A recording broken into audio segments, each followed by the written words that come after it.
Time now for sports on 104.7 The Cave. Here's Ned Reynolds.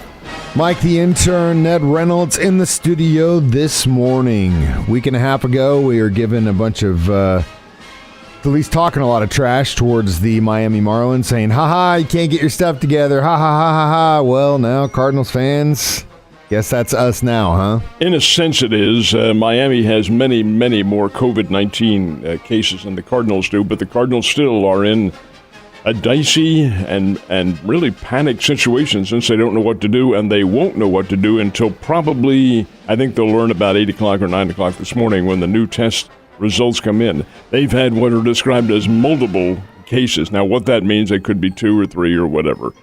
The last I heard, they had 4 players testing positive and 3 people from their support crew, which is the people in the clubhouse. And because of the contagion, you've got to shut them down. So the revised schedule as of now, the Cardinals go to Detroit. The game today is out. But it's a 4-game series, 2 in St. Louis, or 2 in Detroit and 2 in St. Louis. That's been changed. They're all in Detroit. But who cares? Nobody can go to the game, so what difference does it make? So what they would do is play a game tomorrow, 2 on Wednesday, and 1 more on Thursday, and then go and resume their schedule back in St. Louis. But that is as of now. That can change. The Cardinals are trying to contain this spread somehow, some way, and how it happened, who knows? Yeah, I read a thing on a forum last night saying, and again, it's hearsay until it's been actually reported on as fact, but they had a meeting yesterday, and it was not good, the amount of people they had, or at least thought they were going to come back with positives. I think that's probably right. So it's not looking good for the Cardinals right now. Now, the reason they say that is because of what they call the trace findings on this, and these are people who had contact with those who do have, or at least have tested positive for it. But you can't always tell from something like that. We'll see. Yeah, you're true. It's right. Now, the whole bubble system probably would have worked a lot better for baseball, but considering the amount of players each team has, it's really, really difficult to pull that off. I think it would be next to impossible. But with the NBA, teams are smaller, a little bit more possible, and there weren't all the teams involved since they were so close to getting back to the playoffs and all that stuff. So the whole bubble principle worked better with them. How's that going so far? It's not comparable. You can't compare the situations because they're 2 totally different circumstances with, as you said, the much more players involved. NBA is compact. Mm-hmm. You have number few, just a very few, 5 on the court at one time and 12 on your roster. Or you can put them in a bubble, and they did, and it's working very well. They've had no COVID-19 positives, none. And their season, and the way they work their season in the NBA is the final 8 regular season games. That's to determine the teams that are going to make the playoffs. There are 6 who are already in the playoffs. And what they're doing now is kind of biding their time and playing amongst each other and so forth and so on. But that season's going on. It's the Milwaukee Bucks and the Los Angeles Lakers who have the 2 best records. And the other teams, well, they're just simply playing for seeding now. And again, what difference does it make? There is no home court advantage. All the games are in the Walt Disney World complex, the ESPN complex. Yeah, and it's been interesting kind of watch those games, especially with that screen surrounding the whole court. It really feels like a video game. It's really crazy. Early on, it's probably going to be Lakers or Bucks. Who do you think? Well, of those 2, they're both outstanding teams, but in a short series, and these will be short series, and in a neutral circumstance, you never can tell. Yeah, I know. Either way, it's going to be a crazy end of the season.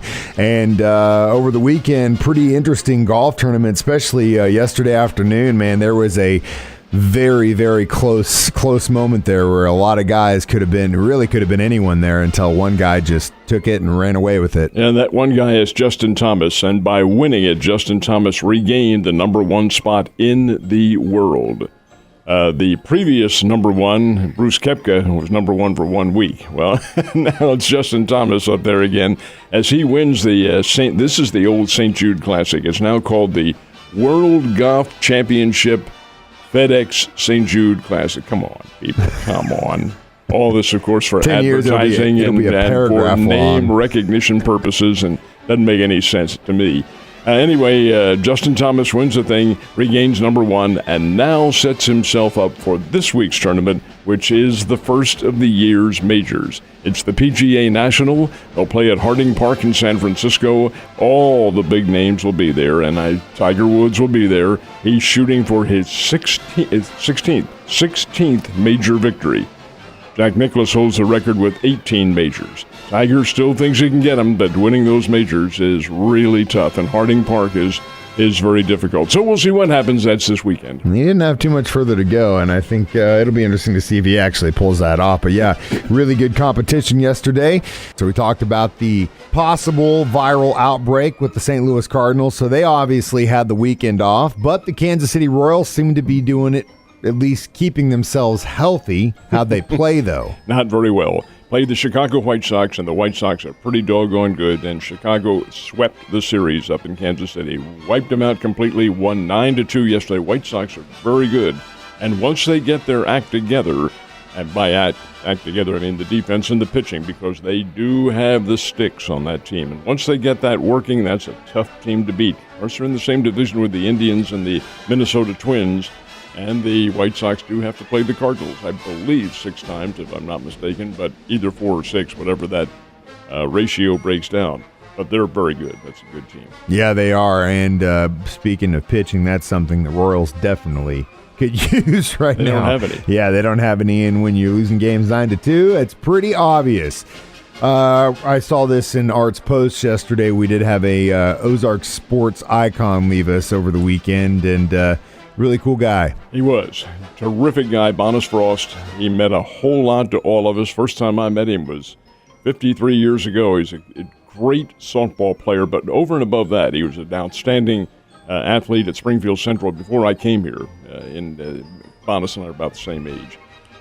He was not only a top athlete and a long time Hall of Fame fast-pitch softball player, but a great guy. Later went and worked for the Springfield Chamber of Commerce, and he is responsible for bringing in any number of events here in town, and is the founder of the Springfield Sports Hall of Fame, which we have now and which is ongoing, and which we will have new inductees a little bit later on in October.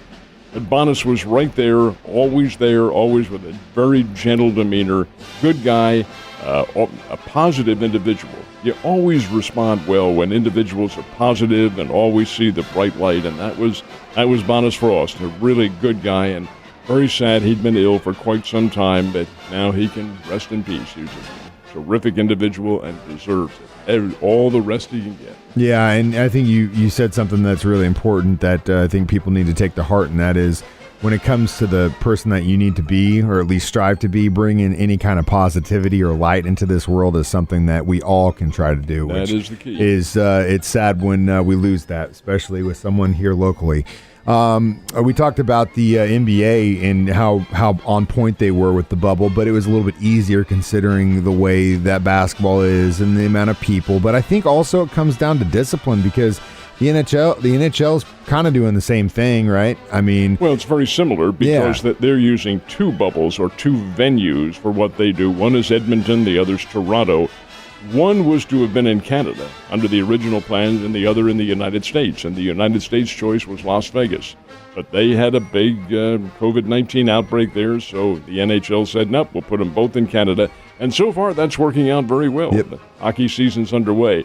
It didn't work out well for the Blues last night. No, it did not. I have never seen anything like this. In fact, I don't think anybody has. The game, first of all, the Blues are already their division winner, so they're into the playoffs. What the National Hockey League has done is have all the other teams who are qualified for the postseason playing for where they're going to rank. The top 4 are playing amongst each other. It's called a round robin, and they're playing for seeding. Which one's going to be number 1? Well, what difference does it make? There is no home ice advantage, so the difference is that it's giving these teams an opportunity to work out. Anyway, okay, it's a game. First one for the Blues, playing the Colorado Avalanche.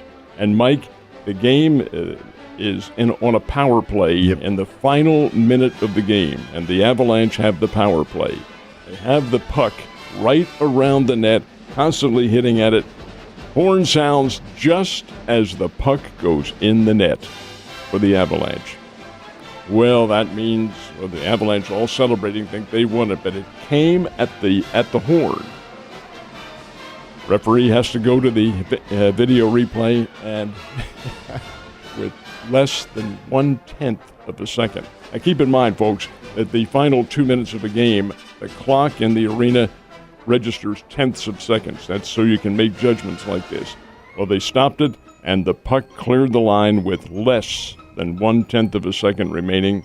Victory for Colorado, 2-1. That's hockey, man. That's hockey. Well, it's sports. Yeah, that's and sports. When you have the timing devices like that and you make it work. Yeah. It took them about 5 to 6 or 7 minutes to make that determination. It was that close.